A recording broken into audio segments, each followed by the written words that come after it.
eu me revelo. Acordo, tomo um café da manhã. Senhor, onde nós vamos hoje? Hoje nós vamos por aí. O que nós vamos fazer? Escola de milagres. Hoje eu vou fazer uma coisa com vocês que vocês nunca viram. E vocês vão aprender hoje parte do meu caráter. Vocês vão encontrar hoje um dos grandes inimigos da humanidade. E vocês vão ver o que é que eu sou capaz de fazer com ele. Vamos. E Jesus chama todo mundo para cantar um hino. O hino da Batista da Lagoinha ainda. Está todo mundo cantando. Quando chegam numa grande avenida lá de uma grande cidade, eles viram a esquina, vem a caravana da vida cantando. Se depara com a caravana da morte. A caravana da morte vem trazendo um féretro dentro de um esquife. A caravana da morte só tem tristeza. Uma mulher chorando lá do caixão.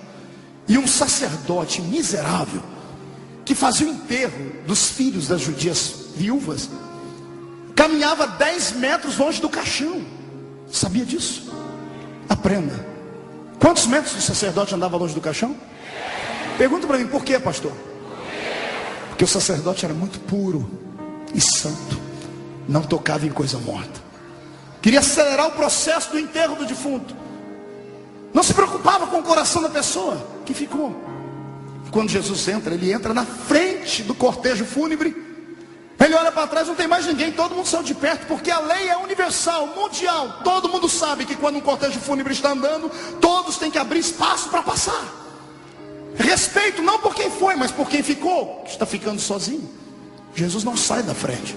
Volta todo mundo aqui, Senhor, mas vamos ser presos. Ninguém é preso perto de mim, volte.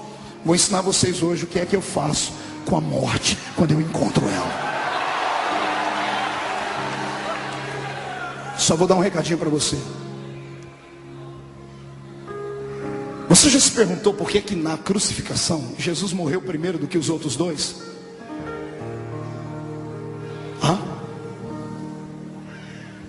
O crucificado era tratado de maneira igual. Os três sofreram a mesma coisa, apanharam do mesmo jeito, foram chicoteados do mesmo jeito, foram preparados para morrerem na cruz. Por que é que Jesus morreu primeiro do que os dois?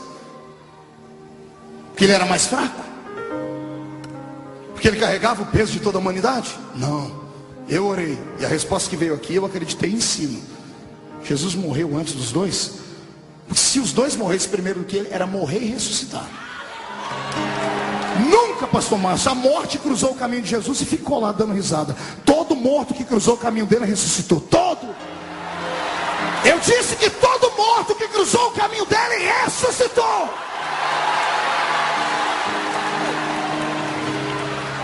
Então, para não ter que ficar ressuscitando de fundo, porque perto de ninguém fica muito dizendo assim, vou eu primeiro. Voltando à história. Quando Jesus para e olha para aquela mulher, ele não se comoveu com o rapaz, ele se comoveu com a mãe do rapaz. Quando Jesus olhou para ela, o lado divino dele vasculhou a mente dela, porque Jesus veio à terra para isso, para entender o ser humano. Foi isso que Deus veio fazer em carne, porque Deus, da primeira à quinta dispensação, inocência, consciência, governo humano, patriarcal e lei, veio na nuvem, na graça, no fogo, na glória, e não pôde absorver o sentimento da humanidade. Deus não conseguiu compreender porque que o homem não conseguia respeitá-lo. Aí Jesus veio e se desfez da sua forma divina e veio ser um como nós, para entender o que é frio, o que é calor, o que é dor, o que é abandono, o que é sofrimento, o que é choro. E agora Jesus estava diante de uma experiência única. Ele queria entender por que é que as pessoas choravam quando o morto ia embora. Aí o lado divino dele entra na mente da mulher e vasculha a memória dela. E ele entende por que ela chora. Por isso que ele chorou com ela. Você nunca se perguntou por que Jesus chorou com ela? Foi só por causa disso. Quando ele foi na memória dela, sabe o que ele viu? Ele viu aquela mulher com 8 dias de bebê nascido, com as suas entranhas ainda dilaceradas, sorridente, com dores, mas sorrindo, indo com o marido, com uma pombinha, um pouquinho de flor de farinha, entrando dentro do templo, porque todo macho de 8 dias era apresentado para o Senhor. E Jesus viu dentro dela a memória do sacerdote, pegando o bebezinho, levantando, Senhor, transforme ele num profeta, transforme ele numa bênção para Israel, numa bênção para a sociedade, numa bênção para o judaísmo. Jesus viu que ela entregou um sacrifício por aquela criança. E quando ele viu para dentro dele, ele disse, é verdade, agora eu sei por que eles choram. Essa criança foi consagrada a mim, e ela foi embora antes da mãe. E Jesus chorou com ela. E quando Jesus olhou para aquele caixão, ele não viu uma criança, Ele viu os sonhos daquela mulher. Ela era viúva. O filho daria sustento a ela no futuro. O filho, toda vez que ela olhava para o filho, ela lembrava do pai, do marido que tinha ido embora. Era o sustentáculo dela. Já era maldito por estar na terra viúva. Viúva era destratada. Tinha um filho para lhe dar graça. Agora não tinha marido nem filho. Estava humilhada. Além do sonho estar morto no caixão, a cova estava aberta no cemitério. Aí Jesus entra e para a história. Ele faz aquilo que nenhum sacerdote tinha coragem de fazer.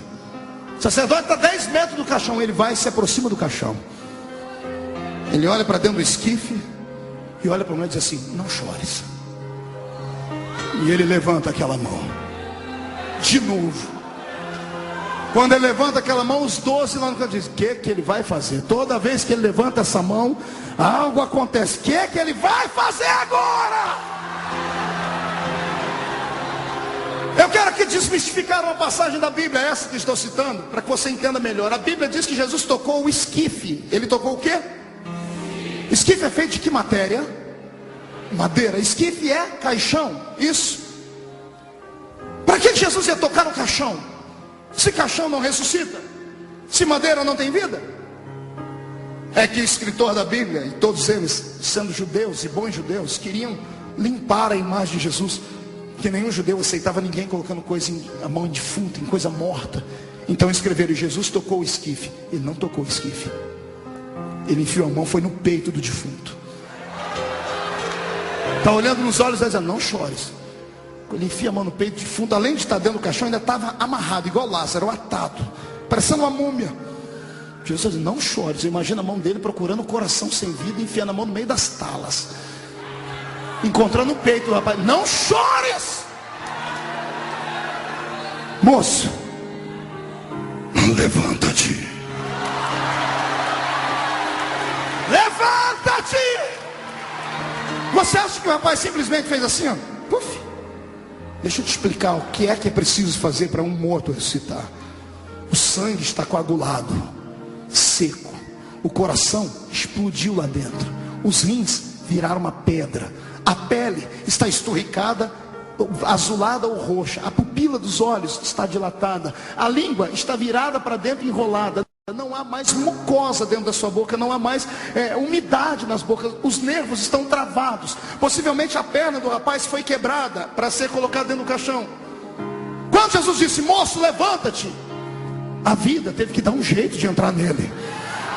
O sangue vai ficando líquido de novo. Um calor desce do céu. O hálito de Deus cai dentro da boca do rapaz. A pele seca começa a ficar volumosa.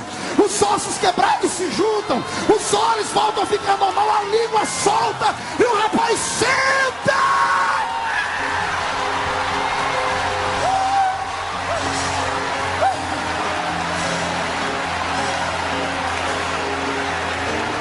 Esse é o Jesus que eu sirvo. Como eu sempre cito toda terça-feira aqui, meu velho pai me ensinou um ditado: quem pode manda, e quem obedece é porque tem juízo. Você tem juízo? Me obedece. Levante as duas mãos para cima. Eu profetizo que nenhum dos seus sonhos, ainda que estejam mortos e atados, secos e quebrados, ainda que tenha uma multidão gritando: vamos enterrar, ainda que o coveiro já tenha cavado o buraco e lá está a lápide, o Senhor Jesus manda dizer que nessa noite Ele trava esse defunto e diz: vai voltar a viver, vai ressuscitar.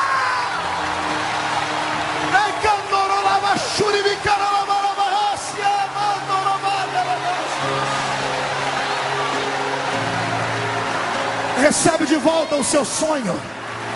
Leva de volta o seu sonho para casa. Se algum sacerdote seco queria enterrá-lo, deixa ele gritar num canto: hoje não tem enterro.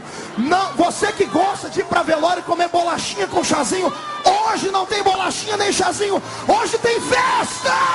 Hoje tem céu.